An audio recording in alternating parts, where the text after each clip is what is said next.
Hello, everybody. It is I, the Striking Viking, together with your genial correspondent. Tricky sister, come on in the room. We're gonna wait for come on in the room. Come on. you guys. Come on. What's taking you? Where are you? There's one. Hi. Okay, hold on for a second. Oh, I have to hold on. Okay, so I'm new to all of this. yes, this is kind of impromptu. So I don't know. I need you to say something in the chat box so that we'll, number one, know that you're there. Number two, know who you are. Exactly. So where are you at? That'll help us out. Yeah, and where are you signaling from? I just got off my other channel and asked people the same thing. Where are you signaling from? And I don't know where my European friends were. I hadn't seen them in a while. I hadn't been on in a while. We had not been on in a while. And there's a story behind that. So there's a story behind that. So anyway, come on in the room. Come on in the room. And I still don't know who you are, and I still don't know where you're signaling from. So if you can say something in the chat box. You could say something, that would be great. I will love to hear from you. Put something in there. There's two of you there somewhere. Okay. Anyway, I just wanted to come on here real quick, say hello to everybody, and let you know why we had not been on in a couple of weeks. We made a very unexpected trip to Washington, D.C. about a month ago. Mm-hmm. And so we were gone probably a week if you put in the time it took us to get there, which was 22 hours. Yeah. And then we took 3 days to come back, and then we were there for a day or two, something like that. Yeah. And so anyway. First time in the capital of the nation for me. Yeah. And very interesting to see some of these places. It's one thing to see them in pictures, but then when you see them firsthand in front of you, that's quite a bit different. So we really enjoyed our time there, although it was a very quick trip getting there. And we came back, we were traveling with some other folks. So we came back by ourselves and kind of loafed along a little bit to try and, just relax. Yeah. Anyway, so it's flu season. Seasonal flus are running around along with the other thing. And anyway, it seemed like we had just gotten home, really, from Washington. Somebody started feeling a little bit iffy. A little bit sneezy, a little bit blowy, a little bit coughy, a little bit headachy, a little bit feverish. Yeah. And I thought, oh, poor baby. To which she replied, I know. So anyway, if you guys remember a couple of years back, I did a video on firewater or making master tonic. Some people call it firewater, some people call it master tonic. Anyway, I was so glad that I still had some after a couple of years. I still had some because when I made it, I think I made by that time. I think I made like 2 gallons 2 gallon jars, of it. And so I still have like a half a gallon because really when you take it, it's so hot. You only take like a shot glass, once or twice a day. And I had some of that. And also I showed you guys how I fermented some raw garlic in some local honey. So I did that. And that helped. So whereas I got sick and I had a little bit of a fever, a low-grade fever. I know. So anyway, I had a low-grade fever. I had body ache, the stuff that goes with the flu. Yeah. And then I had to make some soup because I couldn't find the soup. Anyways, I grabbed some chicken out the freezer and made some chicken stock and made a fresh batch of soup. And so I was taking my home remedies, which worked because it really shortened the duration of the effects of the flu on me. And I was up in 5 days. So normally, if I would get the flu, it might last me a little bit longer than that. But then when I got into the third day, then Mr. Viking started not feeling well, and I didn't have the soup. I didn't have the soup made yet. And then he started getting sick. I was like, oh no, we can't both be sick at the same time. Let me fill you in on the master tonic. It's a murky, brownish, reddish liquid, and you put it in a shot glass, as the sister had mentioned. Here's what I normally do. I take the shot glass and I take a deep breath and hold it, and then I toss it off. Well, you usually get it in and get it down, and then all of a sudden, this is what usually happens. And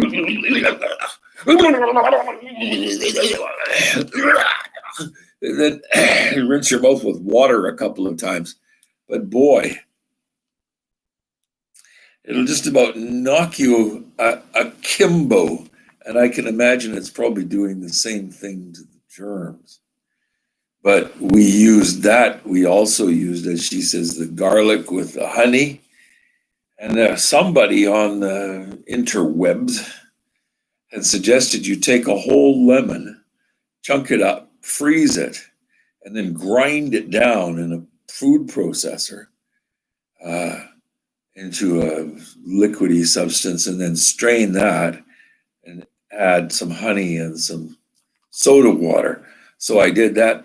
I would call it death by lemon. It doesn't taste very good, but it's supposedly full of antioxidants and tocopherols and bioflavonoids, and it's supposed to be good for you. So I was pretty well willing to try anything because I did have, I'd call it like a cycling fever, up and down and up and down and up and down for a period of about 2 weeks. Yeah. And this will be my This is his third day without a fever. So I think third day without a fever. Pretty much out of the woods as far as that goes. But one of the things that I, excuse me, that I did want to suggest, if any of you guys on there find yourself with a cold or flu during this flu season, is make sure you get some vitamin D. Like, you know, that's very important for your immune system.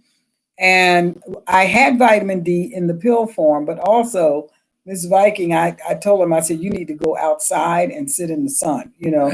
So he did, poor guy, you know, with fever and all. He went outside, stripped down. We were fortunate. We have a beach mat that we'd picked up somewhere. So I unfolded that, threw a blanket on top of it, took my shirt off, pulled my pant legs all the way up, and then laid in the sun. Out by the RV. We're at the house now, but yes, we're in the. So yeah, and I had him do that for like two days in a row for about 30 minutes, you know, twice a day. And then I think after we did that with some kind of significantly high doses of vitamin C, and the pill form vitamin D, my homemade chicken soup, and what else were we doing? Oh, the raw garlic and honey. Yeah. And so it worked. You know, it took him a little bit longer to come through, and then because he didn't have a cough, and you know the things that I had, now he does, but the things that I had, he didn't have. So you know, we don't know which strand of flu it was, but anyway, who knows? You know, when you're mixing with like a million people, somebody got something. So anyway, so now several years ago, I've got the humidifier going with some eucalyptus oil in it, right? Because he was starting to develop a little bit of a cough and some tightness in the chest. So I just do what you would normally do for cold or flu, and he's getting better. So. Yeah, several years ago we were traveling between here and Canada. And Patsy had a flu, and the day that we left, she'd had it for about 4 or 5 days, but the day that we left it, I started getting a scratchy throat. And it turned out it was that H1N1 flu. Yeah. And it actually laid us low. We were on the road and we ended up pulling over. On one day, we were traveling north of Redding, California. And I started getting a cough to the point where I could see my vision was starting to close in on me like this. She said, "That's it. We're pulling off at the next exit." Found a motel. It was just afternoon. Collapsed on the bed. Slept till 5. Woke up, had a bite to eat. Crashed again. Yeah. And slept straight through to the following. Yeah, morning. we were both pretty sick. I had that was how long ago was that? I think it was 2009. Yeah, so we were sick. I mean, I'd never been sick like that. I didn't know what was wrong, but I knew something was wrong. Yeah. And my lungs just kept producing all this liquid, and it wasn't mucus, it was just water. That was just, I didn't feel sick in my stomach or anything. It's just all this water just kept coming up out of me. And I was like, what is this?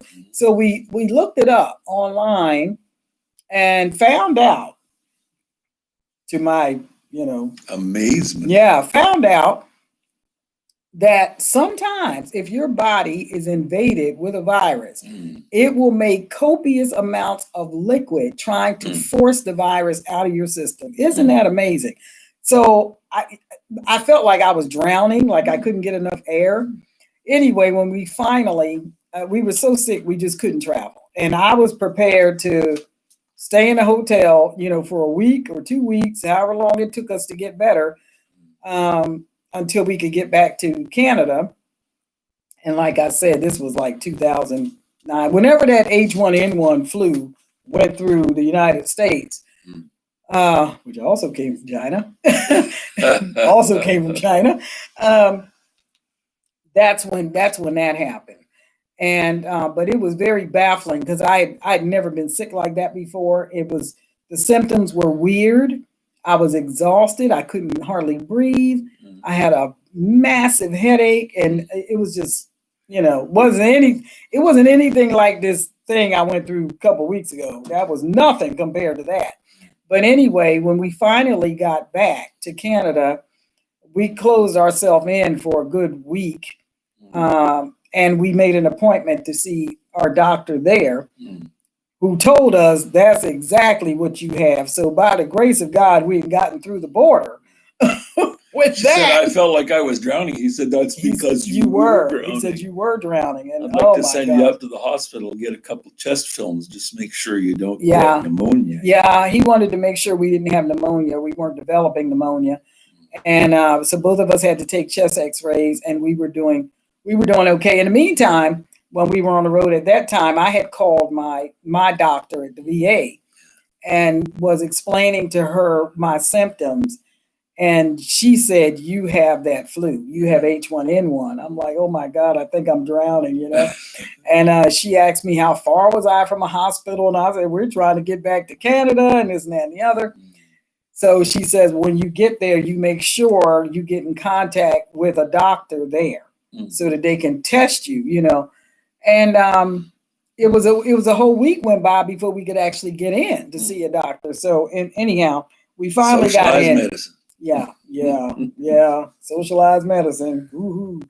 So we finally was able to get in to see Chris's doctor, and I told him after he diagnosed us, I told him that I had called my doctor while we were on the road, and that's exactly what she said. He said she nailed it. He said that's exactly what this is. And so he says, well, it's a good thing that he said you were lucky, because when we listened to the news, man, people were dying back here. And thank God it didn't kill us, but nor has this so far. Yeah, but I was a lot sicker than I was, last week, a couple of weeks ago.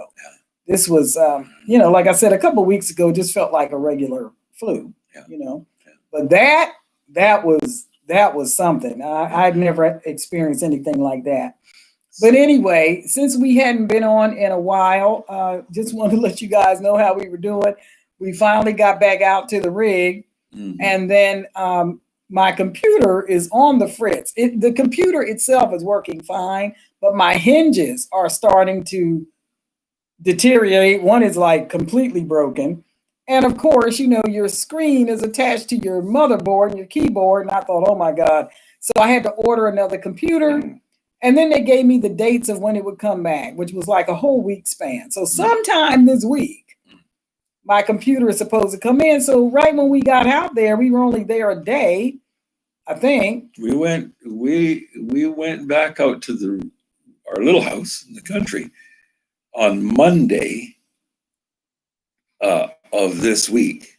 And our intention was to spend a couple of days, make sure everything was okay. So we were there on Monday, we were there on Tuesday, and then on Wednesday we left to come back. Well, we got partway back. There's a little town in the middle, and we stopped at the store. Well, the sister went into the store to check for something. And I'm sitting in the parking lot, and all of a sudden I heard a noise, and I thought, that's unusual. I haven't heard that noise before.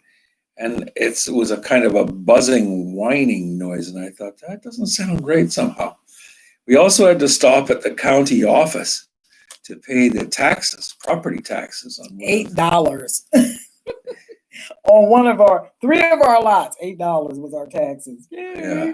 And we have 6 lots, and then we have 3 additional lots. So altogether, it was $28. $28 Yeah. in property taxes. Yeah, all that land you guys saw where we took the house down and all that. So where the RV is sitting, from one postmark, benchmark, survey mark, whatever you call it, all the way over to the other end. Yeah. $28 taxes a year. So we stopped at the county office. Of course, they were all locked up because COVID. Yeah. So I called up to the girl and I said, listen, I've got a couple of Abe Lincolns here. If you want to bring me a couple of George Washingtons and a receipt, and we'll call it square. So she came down and I gave her $10 and she gave me back 2.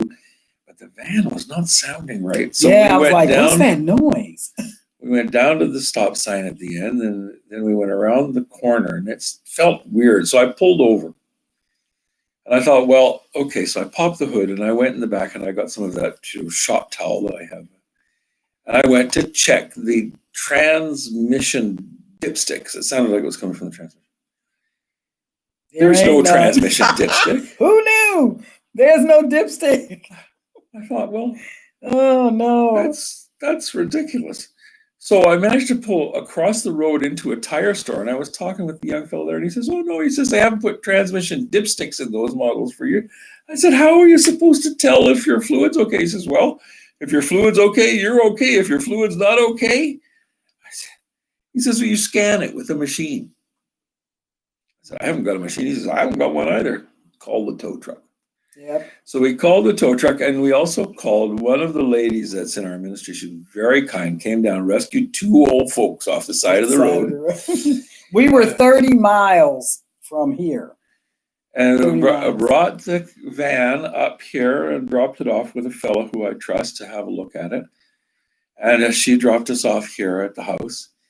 And then we got a call from the guy, and he goes, yep. He says, it's the transmission. He says, I scanned it. He says, it's chock full of codes. He said, so I took the pan off the bottom. He says, and it was full of a bunch of metal pieces. So it came apart. You don't want to have it literally came apart.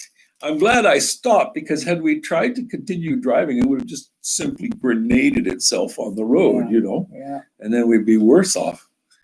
So we made a deal with him. He's putting in a transmission with a warranty, but we won't have the car back until the middle of next week. So we're homebodies now, at least for a couple of days. Yeah. And I'm in the market for another car because it's not a new transmission he's putting in. It's a rebuilt one, and it has a year warranty. Well, I don't want to get to the 6-month mark and be looking at the same issue again. So I thought, I think I need another car. So we'll get another vehicle that we'll use lightly.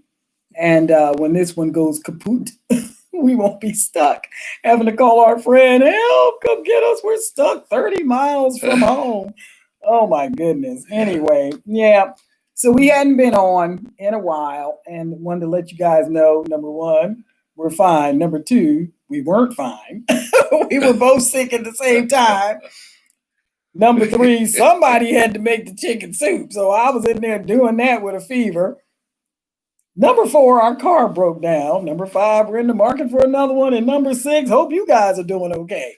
So altogether, I guess you could say that we were very fortunate. We didn't get stranded, and we didn't, require any kind of a hospitalization or even check with the doctor. Nah, it wasn't like that. It wasn't like that. No, and the thing is that it's the time of year, when you get the can flu. get the flu. Right, or a cold. Yeah, or a cold. Yeah, exactly. Yeah. And there's an awful lot going on around the nation, and we're sitting here, and we would say, keep your head up, keep a sharp eye around yourself, and trust. Have faith that everything's going to work out, because it will. What is it they say in this? The second best exotic marigold hotel. They say everything will be all right in the end. If it's not all right, it is not the end. So we're determined to go to the end of the line, and we'll. I'm sure everything will be all right. Yep. So look back at those videos where we did those home remedies, you guys, because they work. I'm telling you. I mean, it won't stop you from getting any kind of flu or cold, but it will shorten the duration of that thing and the severity of it. You need the sunlight, you need the vitamin D, you need the vitamin C, all that stuff. My suggestion is if you're doing this stuff now, you're taking it now, it'll help strengthen your immune system. So if you do come in contact, with a cold or a flu bug or something like that, it won't be as severe as it could be if your system is run down. So anyway, we just wanted to get on and say we're still here. We just hadn't been able to get on because all this other stuff that was going on. And also wanted to let you know that we will possibly be moving our channel to Rumble or Gab. I've got accounts at both. I'm still checking them out to see how they are. And we haven't really had any problems as far as YouTube cutting us off. They do suppress our channel, and we know that for a fact. Don't know why they suppress our channel, but they do. And so we're just thinking about going to a different platform where we'd have a wider reach and be able to communicate with more people than what YouTube allows us to communicate with. Yeah, we know what they're doing. So maybe they've got something against interracial couples. That's racist. I don't know. I don't know what their problem is, but their problem ain't mine. So yeah, exactly. Anyhow, you guys be well, be blessed, and thank you for hanging in there with us. You can see there's 3 people that are with us right now, but nobody said, 4. But nobody said hello to let us know who you are or even where you are. So we'll just say hi 1, hi 2, hi 3, and 4. I think you're gone, but that's okay. We'll maybe catch you on the flip side. Yeah. All right, you guys. Be blessed, and we'll see you next time. All right. Remember, keep tripping. Keep tripping. There you go, baby.